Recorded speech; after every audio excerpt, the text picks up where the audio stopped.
오늘 말씀은 시편 100편 1절에서 5절입니다. 온 땅이여 여호와께 즐거운 찬송을 부를지어다. 기쁨으로 여호와를 섬기며 노래하면서 그의 앞에 나아갈지어다. 여호와가 우리 하나님이신 줄 너희는 알지어다.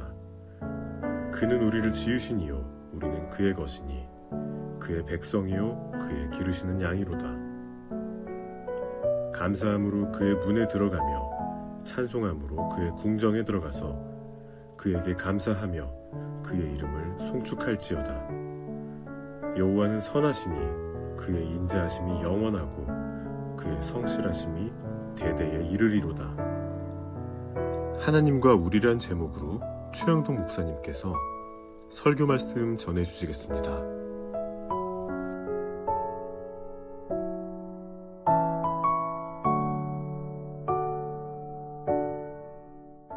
우리는 인생을 살아가면서 수많은 환경을 접하게 됩니다. 특히 여행을 통해서 자연을 접할 때에 하나님의 창조물의 그 섬세하심과 웅장하심에 감탄을 하게 되고 찬양을 하게 되어 있습니다. 창조주 하나님과 우리 관계는 어떤 관계가 있는가? 또 그분께서는 우리에게 어떻게 역사하시는가?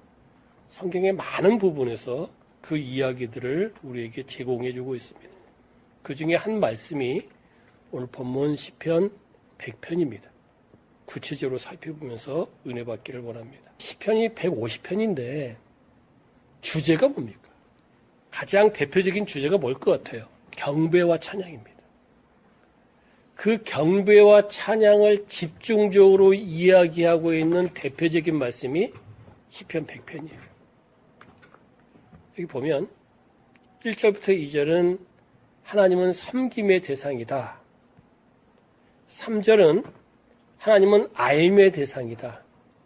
4절은 하나님은 송축의 대상이다. 5절은 그 하나님께서 우리에게 이러한 일을 행하신다 하는 내용들이 나와 있습니다. 이제 구체적으로 1절, 2절인데요. 2절을 읽어주십시오. 기쁨으로 여호와를 섬기며 노래하면서 그의 앞에 나아갈지어다. 예, 하나님은 섬김의 대상입니다. 우리 새해 첫 예배 때 하나님은 예배의 대상이라는 것을 공부했습니다. 여기 나아간다 하는 개념은 예배한다 이런 개념이에요. 우리는 하나님 영광을 위해서 태어났습니다. 최적의 방법, 최고의 방법은 예배하는 거예요. 어떤 일보다도 어떤 상황보다도 그분을 예배하는 것을 우선으로 삼아야 됩니다. 주일날 예배하는 것 굉장히 중요하고요. 또 수요일날 함께 예배하는 것 중요하고요. 아침에 일어나면 첫 번째 하나님을 예배하는 것 중요하고요. 그리고 우리 삶 속에서 수시로 예배하는 것 굉장히 중요합니다. 예배를 놓치고 경배를 놓치게 되면 인생이 피폐해집니다. 그리고 하나님과 멀어지게 됩니다. 삶의 기쁨이 사라지게 됩니다. 원망과 불평이 많아지게 됩니다. 되는 것 같아도 되는 일이 없습니다. 왜냐하면 여호와께 예배하는 것이 인생의 목적이기 때문에 그렇습니다. 다시 한번 강조합니다. 예배를 항상 우선순위에 두기를 원합니다. 아멘. 그것을 1, 2절에서 강조하고 있습니다. 그리고 3절 두 번째 읽어보실까요? 3절. 여호와가 우리 하나님이신 줄 너희는 알지어다. 그는 우리를 지으시니요 우리는 그의 것이니 그의 백성이요 그의 기르시는 양이로다. 예, 하나님과 우리와의 관계를 이제 설명을 합니다. 자, 본문에서는 하나님은 창조주시고 우리는 피조물이다. 하나님은 우리의 주인이시고 우리는 소유물이다. 하나님은 왕이시고 우리는 백성이다. 그리고 하나님은 목자시고 우리는 양인데 그분께서 우리를 기르신다. 그래서 우리는 귀한 존재예요. 우리는 보호받는 존재고요. 하나님께 인도받는 존재인데 어떤 하나님? 창조주 하나님. 완전하시고 전지전능하신 하나님께 인도를 받는 존재예요. 그래서 여기 복선에 깔려있는 내용이 뭡니까? 그러므로 너희는 그 하나님께 경외하고 경배하라 이거죠. 팀 켈러가 책을 많이 썼죠. 오늘을 사는 잠언이란 책은 굉장히 의미가 있어요. 하루하루의 말씀들을 읽고 묵상할 수 있는 책인데 거기 보면 이런 내용이 나와 있습니다. 잠언서 19장 23절에 여호와를 경외하는 것은 사람으로 생명에 이르게 하는 것이라 경외하는 자는 족하게 지내고 재앙을 당하지 아니하느니라. 하나님을 의지하고 무섭고 떨림으로 섬기는 것, 곧 경외하게 되면 세 가지 혜택을 주신다는 거죠. 첫 번째, 생명에 이른다. 물론 이것은 영혼을 얘기합니다. 그렇죠? 영원한 생명, 구원을 얘기합니다. 영생을 얘기해요. 근데 또 아울러 생각할 수 있는 게 뭐냐면 항상 날마다 활력이 넘친다는 거예요. 그렇게 넘치고 계시죠? 예, 감사합니다. 여러분들 갖고 있는 지병들도 여호와를 경외하다 보면 사라지게 돼 있고 또 침체되어 있던 영혼이 여호와를 경외하게 되면 살아나게 돼 있고 그것을 이야기합니다. 두 번째, 족하게 지낸다는 거예요. 여기 족하게 지낸다는 것을 팀 켈러 목사님이 직역을 했는데 이렇게 이야기합니다. 자족한 상태에서 밤을 보낸다. 무슨 얘기예요? 평안입니다. 근심거리가 있고 문제가 있으면 밤에 잠을 잘 잡니까? 하나님은 자기가 사랑하는 자에게 잠을 주신다고 그랬잖아요. 하나님을 경외하고 하나님의 사랑을 받는 사람, 곧 하나님의 자녀에게는 하나님께서는 족하게 지내는 능력을 주시고 평안을 주신다는 거예요. 이 평강이 우리 것이 되기 원합니다. 아멘. 그 다음에 세 번째가 뭐예요? 재앙을 당하지 않는다. 인생을 살면서 환난들은 많이 당하잖아요. 근데 그 환난이 재앙으로 오지는 않는다는 얘기예요. 그 환난이 오히려 복이 된다는 거예요. 세상 사람들, 하나님을 모르는 사람은 재앙은 재앙이에요. 하나님을 믿는 사람은 환난이 재앙으로 가지는 않아요. 아멘. 예, 이게 굉장히 중요한 거예요. 이것이 곧 하나님을 경외하는 사람의 삶이고 하나님과 우리 관계에 나타나는 결과라는 것을 바로 잠언서 19장 23절 오늘 본문은 이야기하고 있습니다. 하나님을 안다는 것, 하나님과 관계를 맺고 있다는 것, 하나님을 경외한다는 것이 얼마나 중요한 것인가 3절을 통해서 다시 한번 확인을 합니다. 그 다음에 세 번째 4절. 감사함으로 그의 문에 들어가며 찬송함으로 그의 궁전에 들어가서 그에게 감사하며 그의 이름을 송축하지어라. 1, 2절과 차이점이 뭡니까? 1, 2절은 나갈지어다예요. 근데 4절은 들어가며 들어가서 어떤 차이가 있죠? 1, 2절은 예배입니다. 4절은 교제입니다. 이런 얘기죠. 예배로 하나님께 영광을 돌리는 사람은 그 외의 모든 삶 속에서 하나님과 교제를 해야 된다. 근데 교제의 최고의 방법이 뭐예요? 그 하나님께 감사하는 거예요. 그 하나님을 찬양하는 거예요. 하나님과 진정으로 아름다운 교제를 하기 원합니까? 감사라는 단어 놓치지 마십시오. 찬양이라는 단어 놓치지 않기를 원합니다. 하나님은 방금 말씀드린 것처럼 영원한 세상에서 영원히 아름답게 의미 있게 살게 하기 위해서 이 땅에서는 연단을 시키시고 훈련을 시키십니다. 그래서 하나님을 만나는 방법들을 쭉 보게 되면 이거예요. 첫 번째는 자기 부정생활, 두 번째는 자기 긍정생활이에요. 자기 부정생활에는 두 가지가 있습니다. 죄가 있는데 그 죄를 해결하는 방법이 두 가지가 있다는 얘기죠. 첫 번째, 저항 능력이에요. 죄 짓기 전의 행동이에요. 담배를 피지 않으려면 어떻게 돼요? 담배를 사지 않아야 돼요. 흡연하는 장소에 가지 않아야 되지요. 술을 마시지 않으려면 술을 사지 않아야 되고 술 마시는 장소에 가지 않아야 되고 혹시 갔다 할지라도 음료수만 마실 수 있는 그러한 자제력이 있다면 그런 저항 능력이 있는 사람이에요. 어떨 때는 강하지만 어떨 때는 약해요. 그래서 죄를 짓지요. 그러면 두 번째 뭘 해야 됩니까? 억제 능력을 해야 돼요. 죄를 짓고 난 다음에 행동이지요. 필요한 게 뭡니까? 회개, 결단이에요. 하나님께서 우리에게 주신 무기 중에서 가장 좋은 무기 중에 하나가 뭐냐면 회개예요. 억제 능력의 가장 대표적인 것은 회개입니다. 철두철미하게 회개할 때 또 하나님은 그 많은 죄들, 여태까지 지었던 죄들을 다 용서해 주셔요. 그러니까 얼마나 감사해. 세상에서는요, 잘못하게 되면요, 법정에 가서 다 판결받고 감옥에 가야 돼요. 형을 받아야 돼요. 근데 하나님은 그렇지 않습니다. 아무리 큰 잘못을 했다 할지라도 회개하면 용서해 주죠. 그다음에 긍정의 방법은 선인데 그것도 두 가지가 있어요. 행함 능력. 선을 행할 때의 행동이죠. 그러니까 이거예요. 의무에 초점이 있습니다. 의무. 내 마음은 원하지 않지만 하나님 말씀이니까 선을 행하는 거예요. 아내를 내 몸같이 사랑하니까 내 마음속에는 내 몸같이 사랑하지는 못해. 근데 사랑하려고 노력해. 선한 능력에 있어서의 첫 번째 행함 능력은 의무예요. 근데 이 의무를 열심히 행하다 보면 하나님께서 그 마음속에 확장 능력을 주십니다. 그게 뭐냐면 하나님께 기쁨을 드리고 타인에게 기쁨을 주는 그 목적에 맞추어서 선을 행하는 거예요. 성장한 거죠. 이 네 가지를 통해서 하나님은 하나님과의 관계를 계속 맺게 하십니다.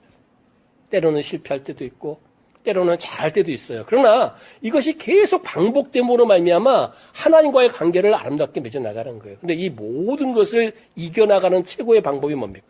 감사와 찬양. 이거죠. 우리는 보통 언제 감사해요?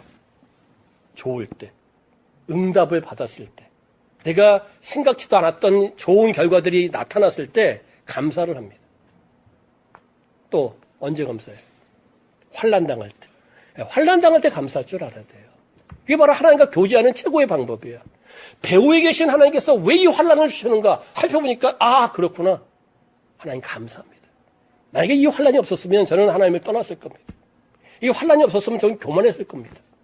이 환난이 없었으면 저는 다른 사람들을 미워했을 겁니다. 이 환난 때문에 감사합니다. 아멘. 예. 그리고 평상시 감사해요. 감사는 뭐예요? 하나님이 행하신 것에 대한 반응이에요.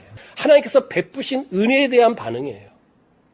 그러니까 환난도 은혜고요. 하나님께서 나에게 행하신 모든 것이 다 은혜로 생각하게 되면 감사가 나올 수밖에 없는 것이지요. 그것이 하나님과의 관계를 맺는 최고의 방법 중에 하나입니다. 두 번째는 뭐예요? 찬양이죠. 감사와 찬양의 차이점. 찬양은 아무 조건 없이 오직 그분만 높이는 거예요. 여기는 조건이 없어요. 감사도 의미가 있지만 더 의미가 있는 것은 찬양이에요. 감사와 찬양을 볼 때 우리는 어느 쪽에 더 많은 시간을 들이고 많은 단어들을 활용합니까? 대부분 찬양보다는 감사에 많이 활용을 해요. 이것도 좋지만 이제는 찬양 쪽으로 더 갑시다. 아멘. 찬양 쪽으로 더 갈 때에 그 찬양을 통해서 하나님의 놀라운 은혜들을 더 체험하게 되고요. 하나님의 그 놀라운 은혜들을 더 만끽하게 됩니다. 하나님과 늘 교제하기 원하고 환난 속에서 승리하기 원합니까? 찬양을 생활하십시오. 찬양을 생활할 때 하나님과의 관계를 가장 아름답게 맺는 그런 관계가 되는 거지. 그러면 어떤 삶 속에서도 승리하고 하나님의 돌보심을 받고 또한 그 찬양 생활을 통해서 나만 기쁜 것이 아니라 모든 동료들, 모든 성도들이 함께 기뻐할 수가 있다는 것을 다시 한번 강조합니다. 아멘. 그것이 바로 오늘 본문에서 주고 있는 또 하나의 교훈입니다.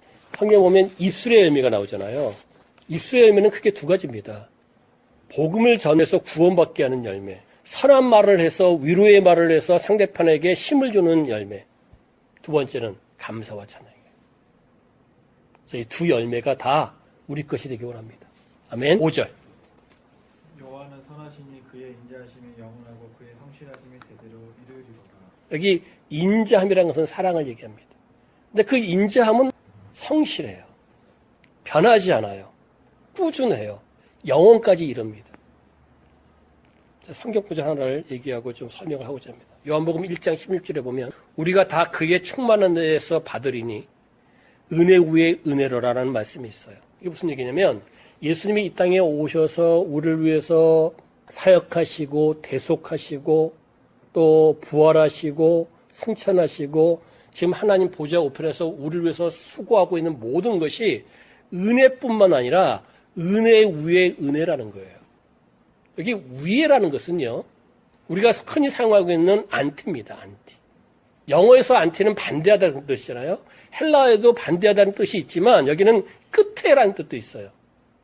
그게 뭐냐면 이런 얘기예요. 오늘 받은 은혜가 있잖아요. 다음날 일어나게 되면 그건 과거 은혜야. 또 하나님이 새 은혜를 또 주셔. 근데 그 은혜가 영원하다는 거예요. 누구에게? 하나님 믿는 자녀에게. 이게 하나님의 사랑이에요. 그 사랑을 좀 만끽하고 있습니까? 하나님은 그러한 사랑을 우리에게 주시는 분이에요. 은혜 위에 은혜라는 것은 은혜가 지속되는 거예요. 그거를 늘 만끽하고 산다는 거예요. 하나님은, 예수님은 우리에게 끊임없이 은혜 위에 은혜를 주십니다. 아멘. 예. 그게 하나님의 사랑이에요. 근데 그것이 변하지 않은 진실이에요. 그것이 영원하다는 거예요. 오늘 말씀의 결론. 요한복음 7장 37절부터 38절에 보면 누구든지 목마르거든 내게로 와서 마시라. 나를 믿는 자는 성경에 이른 것 같이 그 배에서 생수의 강이 흘러나오리라. 예수님께서 하신 말씀이에요. 내 배에서 생수의 강이 흘러나온다. 이 배를요, 제가 원어를 쭉 보니까 학자들마다 좀 차이가 있는데 어떤 학자들은 배라는 번역보다는 샘이라는 번역이 더 맞다. 샘. 내 샘에서 생수가 넘쳐 흐른다.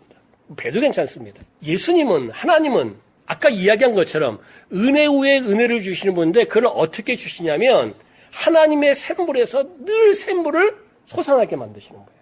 흘러나게 만드시는 거예요. 그래서 목마르거든, 힘들거든, 또 환난을 당하거든, 기도할 제목이 있거든, 응답받기 원하거든, 샘물을 마시라는 거죠. 이 생수를 마시라는 거예요. 이 생수는 어떤 거예요? 기쁨, 평강, 치유, 구원, 은혜, 능력, 응답, 사랑, 모든 것이 복합적으로 있는 거예요. 여러분들 비타민제를 먹어야 되는데 종류가 너무나 많아. 그래서 요새 어떻게 나와요? 종합 비타민제가 나오잖아요. 똑같은 개념이에요. 날마다 나옵니다. 하나님은 우리의 아버지이기 때문에 이거를 날마다 제공하시고, 그래서 날마다 은혜 위에 은혜에 거하게 하시고, 그리고 날마다 생수를 주시는 하나님을 늘 찬양하기 원합니다. 늘 감사하기 원합니다. 그리고 우리도 샘터가 되기 원합니다. 그럴 때에 하나님은 우리를 더욱 기뻐 받을 줄 믿습니다. 그러한 모든 심령들 되시기를 주님의 이름으로 축원합니다. 기도하겠습니다.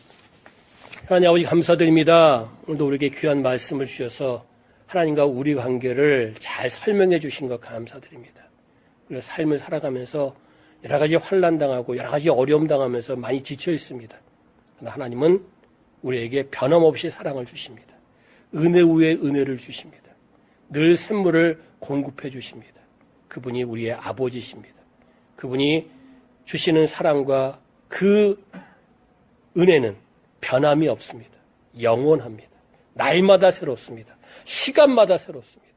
늘 의지하고 또한 그 샘물을 마시기에 부족됨이 없는 저들 삼아 주셨소서. 이제는 우리 구주 예수 그리스도의 은혜와 하나님 아버지의 크고 오묘하신 사랑과 성령님의 감화감동 교통 충만하심의 역사가 오늘도 날마다 하나님께 감사하며 찬양하며 하나님께 영광 돌리기 원하는 귀한 심령들 위에 영원토록 함께 계실지어다.